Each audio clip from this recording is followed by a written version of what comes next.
আসসালামু আলাইকুম গাইস, আমরা এই ফ্রিজটা ড্রেন লাইন জাম হয়ে গেছিলো, এটা নন ফ্রস্ট।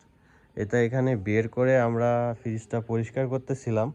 হঠাৎ করে এখানে এই ইটের ভিতর থেকে একটা বিচ্ছু, বিষাক্ত একটা বিচ্ছু দেখতে পেলাম। এই দেখেন, এটা বিচ্ছু কিন্তু, এই দেখেন লেজটা খাড়া করে আসছে।